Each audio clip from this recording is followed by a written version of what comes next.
नमस्कार, आप देख रहे हैं आज तक। आपके साथ मैं हूं सईद अंसारी। रूस यूक्रेन युद्ध के 67 दिन हो चुके हैं, लेकिन स्थिति बहुत गंभीर बनी हुई है। रूस के हमले लगातार जारी हैं, यूक्रेन अशांत है। दुनिया भर से यूक्रेन को मदद जरूर मिल रही है और उसका सिलसिला भी चल रहा है, लेकिन रूस के खतरनाक इरादों को रोकने में अब तक सफलता हाथ नहीं लगी।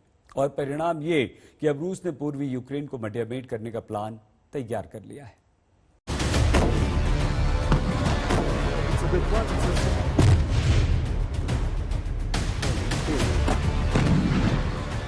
रूस का मिशन पूर्वी यूक्रेन।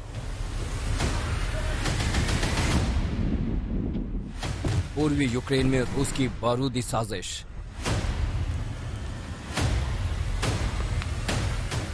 विक्ट्री डे परेड से पहले रूस का खतरनाक इरादा।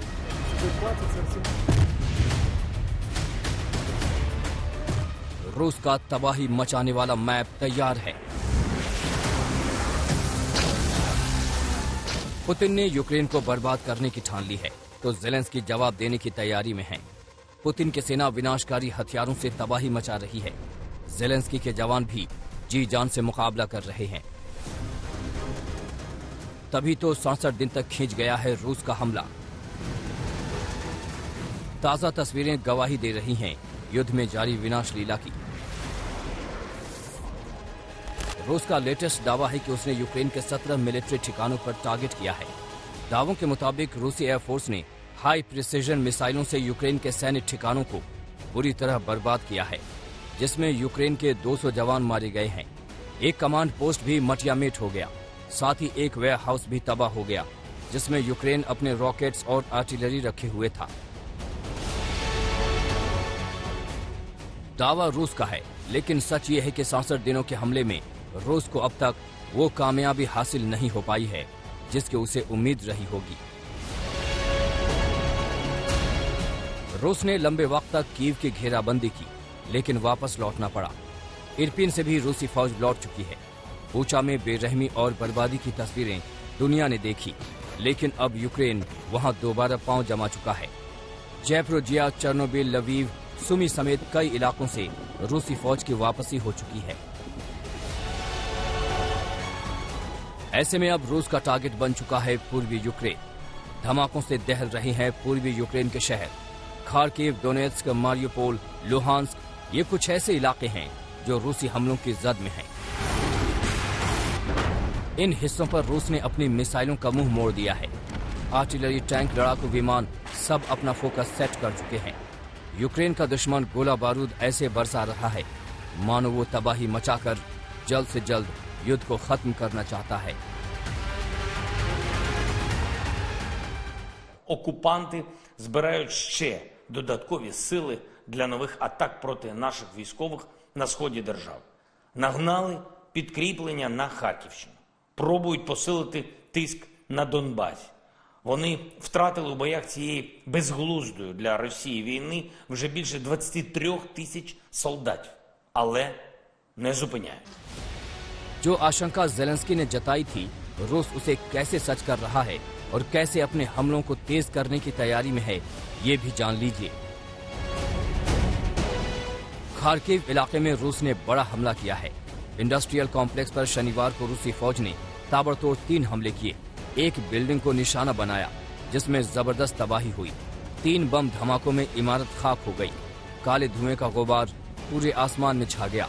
गनीमत रही कि इन 3 हमलों में किसी की भी जान नहीं गई, क्योंकि इमारत खाली थी। लेकिन यूक्रेन ने अब तक हार नहीं मानी। पूर्वी हिस्से में रूस को करारा जवाब दे रही है यूक्रेन की फौज। एक दिन पहले ही यूक्रेनी सेना ने एक वीडियो जारी किया। ये वीडियो पूर्वी यूक्रेन के ईजियम शहर का है। यूक्रेन ने वीडियो जारी करते हुए दावा किया कि उसने रूस के बख्तरबंद सैन्य काफिले पर जबरदस्त हमला किया। यूक्रेन ने पूर्वी हिस्से में रूस पर पलटवार का कोई मौका नहीं छोड़ा। बड़ी संख्या में रूसी टैंक यूक्रेन के कब्जे में हैं। लेकिन रूस की रणनीति पूर्वी यूक्रेन में बड़े हमले की है। मारियोपोल भीषण जंग का मैदान बना है। सैटेलाइट से आ रही तस्वीरें रूस के खतरनाक मंसूबे की तस्दीक कर रही हैं। पूर्वी यूक्रेन में ही एक शहर है डोब्रिपिलिया। वहां के हालात देखिए, नजरें जितनी दूर तक जाती हैं बमबारी के निशान और तबाही ही तबाही दिखती है। जंग के इस मोड़ पर ज़ेलेंस्की डटे हैं, अपने जवानों की हौसला अफजाई कर रहे हैं ताकि रूस के हर बारूदी मंसूबे को ध्वस्त किया जा सके। लेकिन ये लड़ाई इतनी आसान नहीं, सब कुछ पुतिन के फैसले पर टिका है। ऐसे में सवाल है कि आखिर पुतिन के दिमाग में क्या चल रहा है। मारियोपोल से गीता मोहन और कीव से राजेश पवार के साथ आज तक ब्यूरो। इस बीच मारियोपोल पोर्ट पर कब्जा गंवाने से यूक्रेन की मुश्किलें बढ़ गईं। ये पोर्ट यूक्रेन के व्यापार का सबसे मजबूत आधार था। यूक्रेन का प्रयास है कि किसी भी तरह यहां से रूसी सैनिकों को हटाया जाए। हालांकि ये इतना आसान नहीं है। हमारी संवाददाता गीता मोहन मारियोपोल पोर्ट पर पहुंची। गीता की ये एक्सक्लूसिव रिपोर्ट।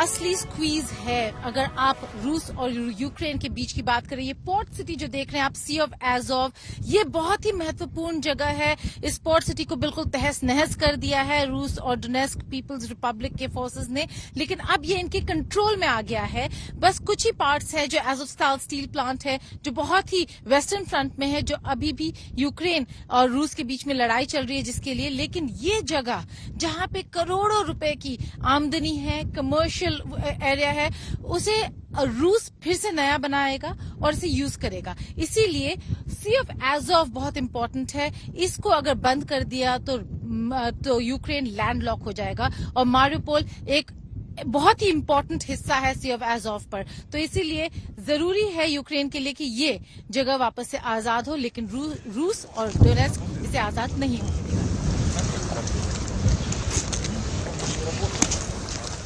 यहाँ पोर्ट सिटी मारियोपोल के पोर्ट पे हम खड़े हैं, जहां पर अगर आप देखें जितने भी शिप्स है यहाँ पर, उन्हें बमबारी का जो इफेक्ट है उसको सहना पड़ा। अब कई सारे शिप्स हमने देखा अंदर आते हुए भी। ये एसबर्ग है, पोर्ट्समथ जो बिल्कुल डिस्ट्रॉय कर दिया गया है। काफी वक्त लगेगा इसको ठीक करने में, लेकिन ऐसे कई और शिप है जो यहाँ पर डिस्ट्रॉयड मिलेंगे आपको। इनका एक ही मकसद था कि ये पोर्ट रूसी कंट्रोल के अंदर आ जाए, जो अब आ चुका है। आपको बमबारी अभी भी सुनाई दे रही होगी। दूर दूर कई जगहों पर यूक्रेनियन फोर्सेस अपने ग्रैड्स इस्तेमाल कर रहे हैं, कोशिश कर रहे हैं कि इलाकों को वापस ले, लेकिन अभी तक ऐसा कोई आसार नजर नहीं आ रहा जहां पर ये पोर्ट जो सी ऑफ एज़ोव है, जो कम्प्लीटली रूस के कंट्रोल में है, वो कभी भी यूक्रेनियन कंट्रोल में जा सकता है। ऐसा लगता है कि अब ये जो रूसी कंट्रोल में है, जिसको बाद में डोनेस्क को हैंडओवर किया जाएगा, वो एक बहुत ही इंपॉर्टेंट कमर्शियल पोर्ट है और वैसा ही रहेगा। बमबारी लगातार चल रही है, लेकिन नतीजा कोई पॉजिटिव नहीं निकल रहा यूक्रेन के लिए। कैमरा पर्सन सत्य राउतरे के साथ पोर्ट सिटी ऑफ मारियोपोल में गीता मोहन, आज तक। तो आपने पूर्वी यूक्रेन की स्थिति देख ली, रूस की रणनीति को समझा, जाना, लेकिन सवाल यह है कि क्या रूस ऐसे ही हमले करता रहेगा? दरअसल रूस के राष्ट्रपति व्लादिमीर पुतिन की अब तक की रणनीति उनके खतरनाक इरादों की आहट देती है। मॉस्को से एटम बॉम्ब वाली धमकी तो आ ही चुकी है। विक्ट्री डे के दिन महज वो क्या करने वाले हैं? 8 दिन बाकी हैं। ऐसे में कयास लगाए जा रहे हैं कि इन 8 दिनों में विक्ट्री डे से पहले क्या होने वाला है।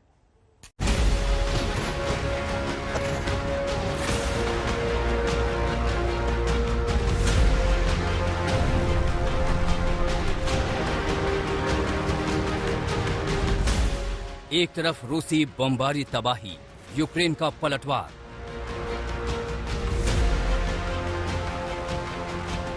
तो दूसरी ओर दावों के जरिए एक दूसरे का मनोबल तोड़ने की जंग।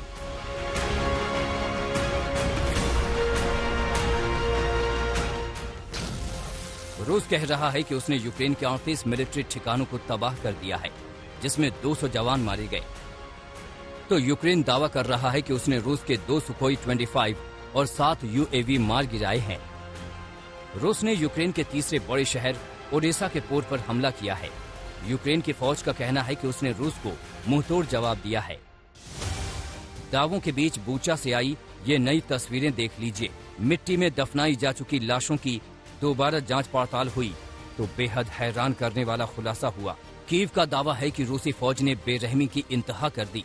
आरोपों के मुताबिक पुतिन के जवानों ने आम लोगों को पॉइंट ब्लैंक से गोली मारी। 3 लाशों से सबूत मिले हैं। कुछ शव ऐसे भी मिले हैं जो बंधे हुए थे, तो कुछ लोगों की गला घोंटकर हत्या किए जाने के आरोप अब यूक्रेन रूस पर लगा रहा है। रूस इन आरोपों को सिरे से खारिज कर रहा है।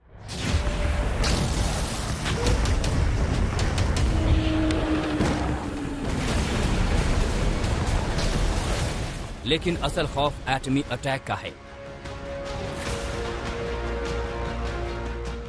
रूस लगातार पश्चिमी देशों को धमका रहा है कि यूक्रेन में उनकी दखल का अंजाम बेहद बुरा होगा। आखिर रूस किस खतरनाक अंजाम की बात कर रहा है? मॉस्को से लगातार आ रही धमकी के मायने निकाले जा सकते हैं। पुतिन बता चुके हैं कि एटमी पावर से इस्तेमाल में वो कदम पीछे नहीं खींचेंगे। रूसी रक्षा मंत्री भी कुछ ऐसी ही धमकी दे चुके हैं। और तो और अमेरिका, ब्रिटेन जैसे देश भी इनकी चिंता जता चुके हैं।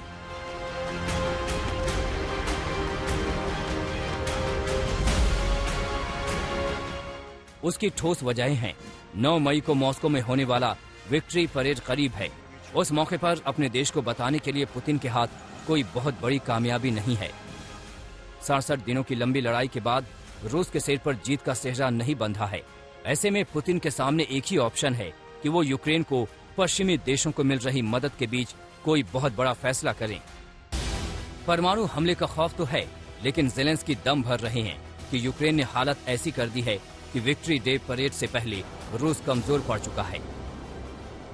Наші захисники знищили вже більше 1000 російських танків, майже 200 російських літаків, майже 2500 броньованих бойових машин. Звісно, в окупантів ще є техніка у запасу. Так, у них ще залишаються ракети для ударів по нашій землі. Але ця війна вже послабила Росію так, що вони змушені планувати навіть меншу кількість військової техніки для участі в параді в Москві.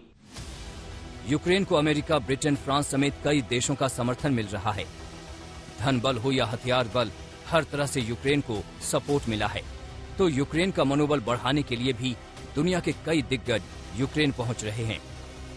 अभिनेत्री एंजेलिना जोली ने लवीव जाकर लोगों से मुलाकात की और संकट की इस घड़ी में धैर्य बढ़ाया। मारियोपोल से गीता मोहन और मौसमी सिंह के साथ राजेश पवार, कीव आज तक। 9 मई यानी रूस के लिए विक्ट्री डे और इसी दिन पूरे विश्व के विरुद्ध युद्ध का ऐलान रूस कर सकता है और ये डर अब बढ़ता जा रहा है। नेटो अब रूस के पैतरे नहीं समझ पा रहा। नेटो के पूर्व चीफ ने सभी पश्चिमी देशों को तैयार रहने की सलाह दी है। वो मानते हैं कि पुतिन का मूड कभी भी बदल सकता है। बस चंद दिन और पूरी दुनिया आकलन करती रह जाएगी और पुतिन एक और महायुद्ध शुरू कर चुके होंगे।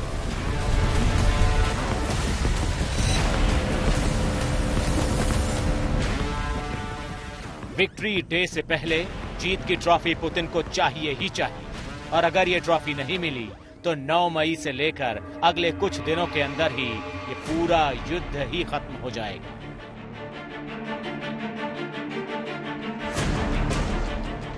यकीनन ये युद्ध रूस की ओर से नहीं बल्कि यूक्रेन की ओर से खत्म होगा, क्योंकि यूक्रेन की ओर से लड़ने वाला कोई बचेगा ही नहीं।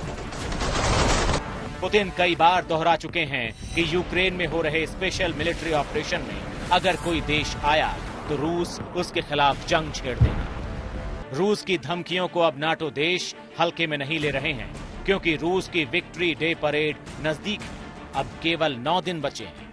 कल ही ब्रिटेन के रक्षा सचिव बेन वॉलेस परेशान थे, क्योंकि उन्हें पूरा अंदेशा है कि 9 मई को पुतिन यूक्रेन के खिलाफ और उसकी मदद करने वाले देशों के खिलाफ बड़ी जंग का ऐलान कर सकते हैं।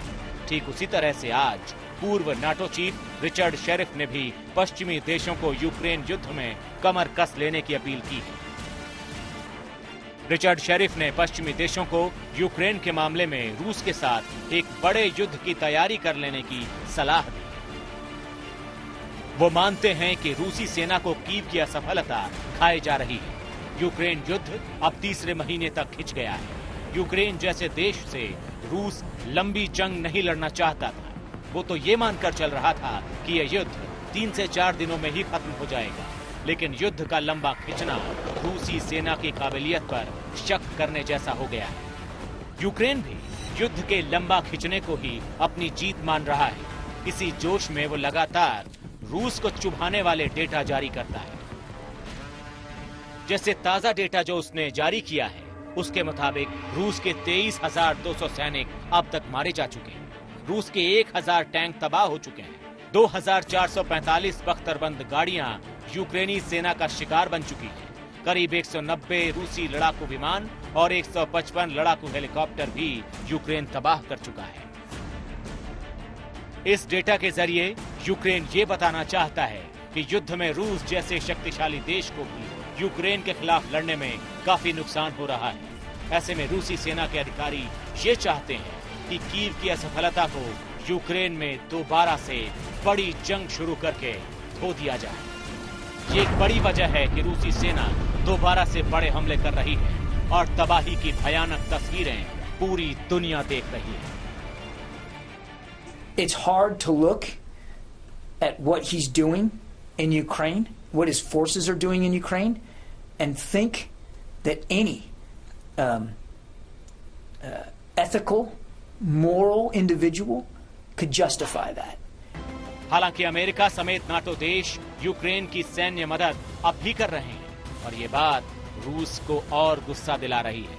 रूस के विदेश मंत्री सर्गेई लावरोव ने एक बार फिर नाटो देशों को चेतावनी दी है कि वो यूक्रेन की सैन्य मदद करना बंद कर दें। और इस बार लावरोव की ये चेतावनी खोखली नहीं है, क्योंकि 9 मई को कुछ बड़ा होने वाला है और ये बात यूक्रेन की मदद करने वाले सभी देश जानते हैं। कीव से राजेश पवार, मारियुपोल से गीता मोहन और मौसमी सिंह के साथ ब्यूरो रिपोर्ट आज तक।